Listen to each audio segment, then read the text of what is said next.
Hughes Communication grew 3 times the industry rate in the VSAT market, and the BFSI segment was the biggest growth driver, where Hughes bagged multiple orders in the segment.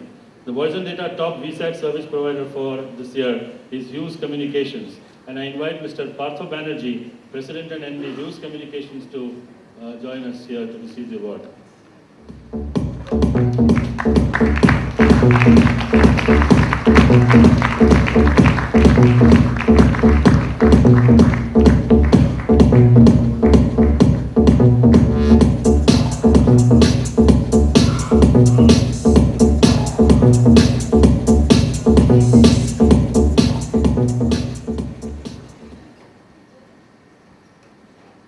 Getting into the big league, this company grabbed 38% of the market last year.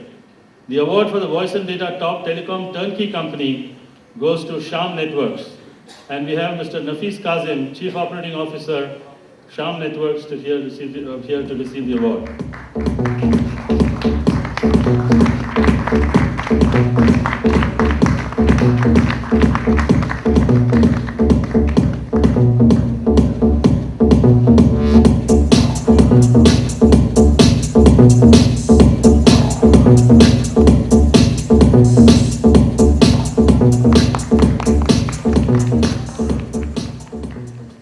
This infrastructure equipment manufacturer is giving many an Indian company as well as global telecom firms a run for their money. In the Indian broadband equipment market, ZTE commands close to 50% market share. The voice and data award for the top broadband infrastructure company goes to ZTE. May I invite Mr. Chui Lianjun, CEO, ZTE India, to please accept the award.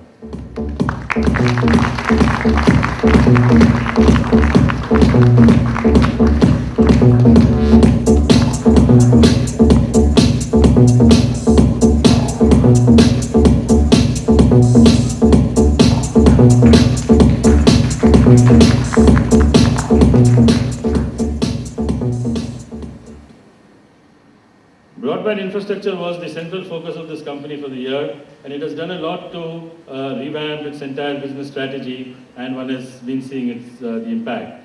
The award for the top managed services company goes to Nokia Siemens.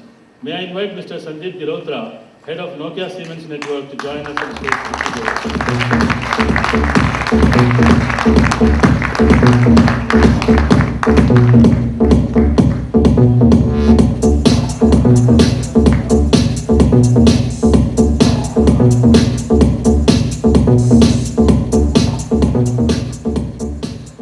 Not just in India, this company is considered the world's top wireless infrastructure company and an expert of all in-demand technologies like 3G, 4G and mobile broadband. The award for the top wireless infrastructure company goes to Ericsson. May I invite Mr. Fredrik Jedling, President and Head of Region, Ericsson India, to receive the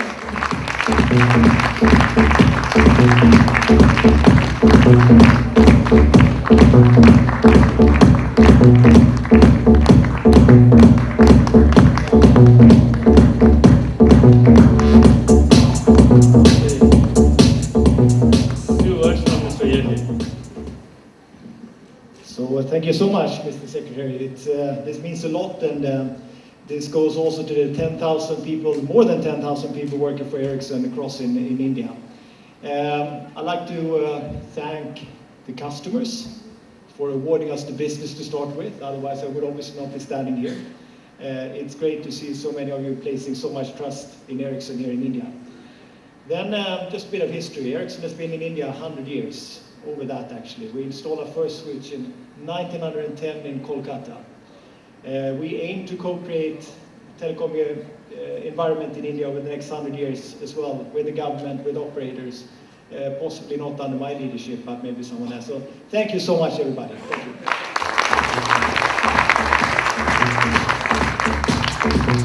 BSNL, Bharat Sanchar Nigam Limited, the true telephone company of the country.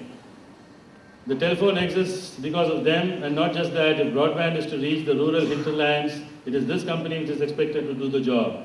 BSNL also emerged as a leader in broadband, national long distance and fixed services last year. The award for the top operator, broadband, national long distance and fixed line goes to BSNL. May I invite Mr. R.K. Upadhyay, CMD, BSNL to receive the award.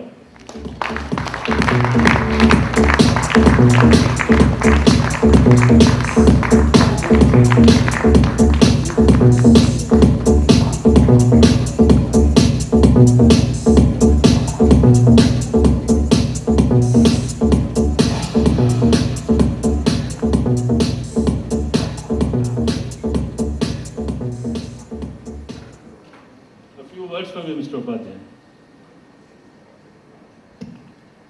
First of all, I thank the request to have selected us for this, and I accept these awards with all humility at my command on behalf of 277,000 BSNL families and 125 million customers.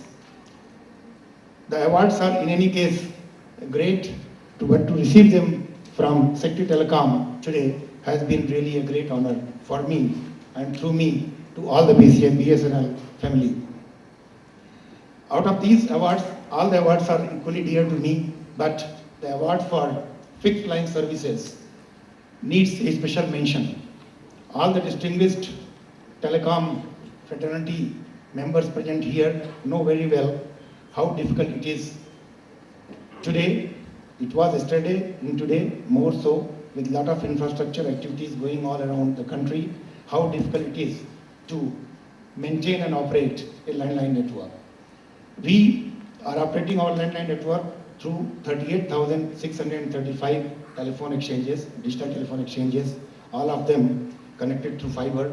And what is interesting that out of these 38,635 exchanges, close to 28,000 are in the rural areas. And I feel that this infrastructure somehow has got to be maintained, has got to be retained, and investment has gone into it as it may require, because the scheme or the plan of making broadband available to every nook and corner of the country can really be achieved through this network, through this copper, which is gold. Thank you very much. I once again thank the organizers for having chosen us for these 3 awards, which is dedicated to our 125 million customers and 277,000 employees. Thank you very much. May I now request Mr. Chandrasekhar to tell a few words.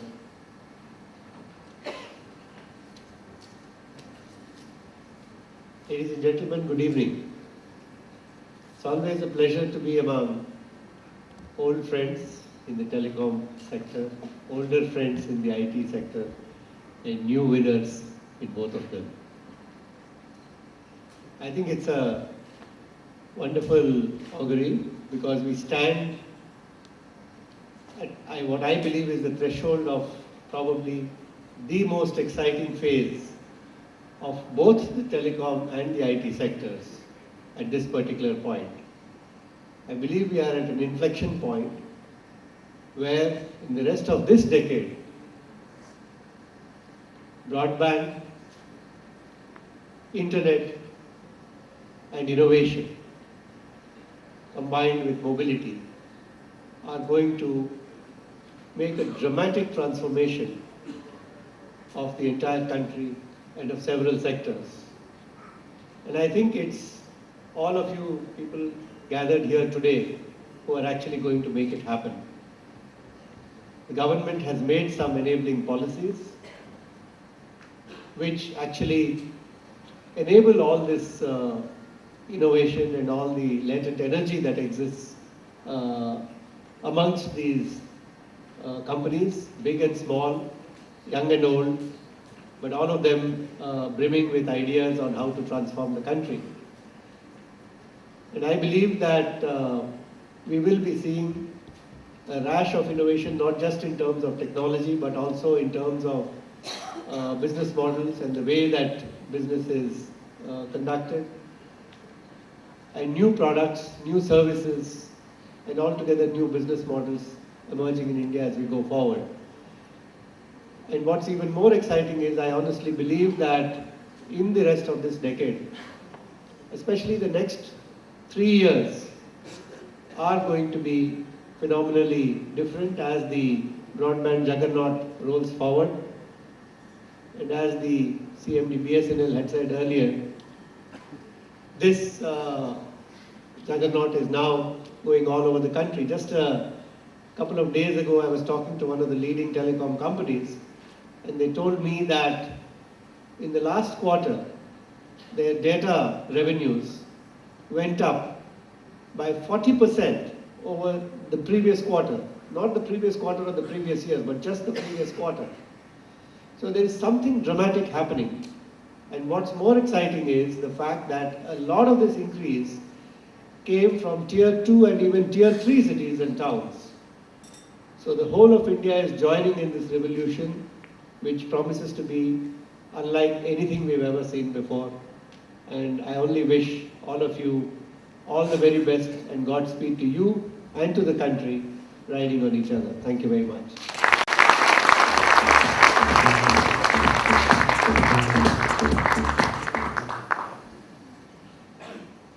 Okay, I have been requested to change the sequence of awards slightly because I don't want to jeopardize this person's international flight.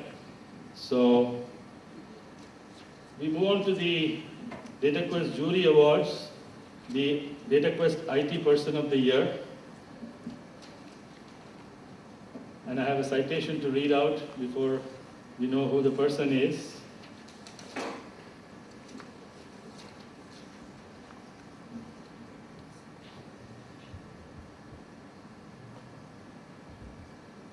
The son of an Indian diplomat, a global citizen who lived in 9 different countries and traveled to many others. He is just 44 and happens to be one of the youngest CEOs in the IT industry when he took helm of affairs a few years back at his company. He joined the company as a co-founder in 1994, the year it started as the division of Dun & Bradstreet Corporation. Before that, he had served as a management associate at Dun & Bradstreet. During his tenure as the chief executive, the company's revenues grew from $1.5 billion to $7 billion, and the employee base grew from 55,000 to 130,000. As a result of this strong growth, the company has been named a member of the S&P 500, the Fortune 500, the Forbes Global 2000, and one of the Forbes fastest growing technology companies. What makes his achievement all the more commendable was the time at which he took over as the CEO. Since 2007, one of the biggest markets, the US, was caught in an unprecedented recession that altered the very fabric of the US economy and humbled even some of the toughest companies. And their never-say-die attitudes as the recession reached its peak in 2008. But not this company, as it used adversity as a means to prosper. To quote him, he says, "I can tell you, becoming the CEO of this company just as the downturn hit was difficult, but it proved to be one of the best things that could have happened. It pushed me to re-examine everything we were doing. As a result, we took a very deliberate approach to the downturn, and we called it shining through the fog. In the last 5 years, he has steered the company to unimaginable heights and transitioned it from an also-ran into a formidable force in global outsourcing. Clearly, we can call him the Chief Acceleration Officer. Today, he serves on the Board of Trustees of Carnegie Mellon University, the Board of Trustees of the New York Hall of Science, and the Board of Trustees of the US-India Business Council. He is a member of the World Economic Forum, the Business Roundtable, and the Science Visiting Council for the acclaimed PBS science program NOVA. For steering the large global Indian IT company impressively through uncertain conditions, for inspiring that confidence amongst all stakeholders about the ability of the next generation leadership in Indian IT, and overall for inspiring millions of engineers and programmers to aspire for leadership. Ladies and gentlemen, DataQuest is proud to confer the DataQuest IT Person of the Year award to Mr. Francisco D'Souza, CEO of Cognizant. We are inviting N. Chandrasekhar on stage to confer the award on behalf of the jury and director and Mr. Francisco Nicola.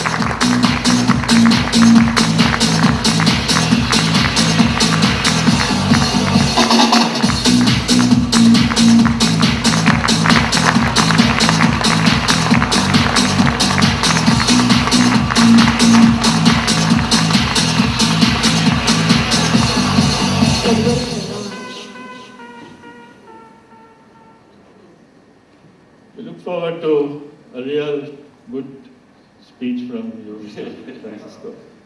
So first of all, good evening, and Ed, thank you for that very generous citation. I think Our pleasure. if my if my parents had been here tonight, I think my father would have been proud, and I'm sure that my mother would have believed every word of what you said. Thank you also for accommodating my international flight and changing the program. I want to thank you and thank DataQuest for this incredible honor. But though I'm the one here on the stage, this honor really belongs to the 150,000 employees of Cognizant around the world who make what we do possible every day.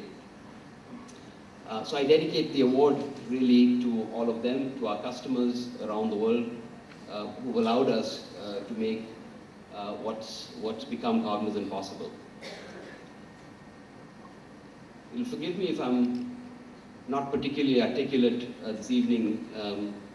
It truly is an honor to receive this award.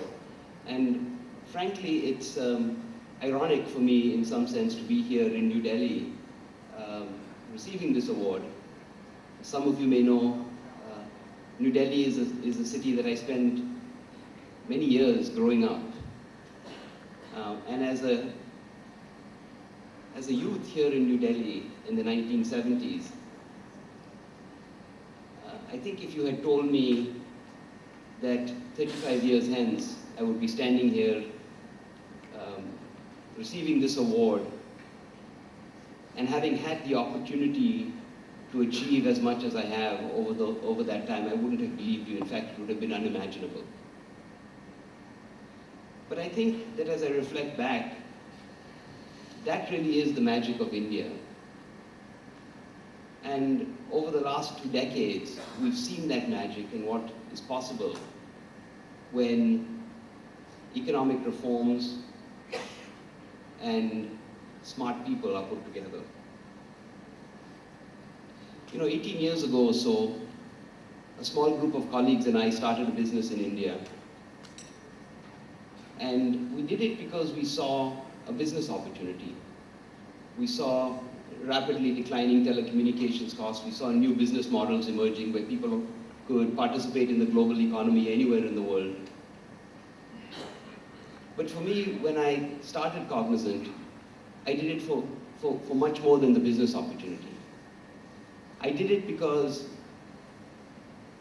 as the son of an Indian diplomat, of a middle-class family in India, I saw it as an opportunity to give back to a country that had given me so much when I was growing up. And in a small way to make a difference and perhaps participate and give back to the country. I saw the possibilities in the magic of India that I spoke about. We were just a scrappy team of entrepreneurs. We didn't know much about running a business, and there was no manual or formula that we could follow. So we just did what we thought was right. And I think we did probably what most entrepreneurs in this room and in other places do. We tried to think differently, we tried to take some risks, and we tried to act boldly in whatever way we could. And of course, at every step along the way, we were powered by the incredible talent that we find here in India. And from that very humble start 18 years ago, Cognizant today has grown to be a global leader in many ways in the industries that we serve. As Ed said, we have 150,000 employees. We operate in 60 countries around the world. We serve and we are proud to call some of the largest and most sophisticated companies in the world our clients. We process millions of banking transactions every day. We keep airlines flying, we keep retailers selling. We maintain the critical infrastructure that keeps healthcare functioning in the US and in other parts of the world. But I think what I'm most proud of as I think about all of these accomplishments over the many years is that as a company and as a group of people, we've not lost sight of the fact that we have to be responsible corporate citizens and to give back to the communities in which we are around the world in which we operate. We've just finished a program where we've planted 100,000 trees in India, one for every employee of Cognizant in the country. We're focused on trying to give back in the areas of education and healthcare through the Cognizant Foundation. And we're encouraging employees all over the world to teach in schools to help give back in the form of education to young generation. In the US, we spend a lot of time in the area of science, technology, engineering, and mathematics, encouraging young people in that country to think about careers in science, technology, engineering, and math. And so as I stand here today, it's remarkable for me to think that as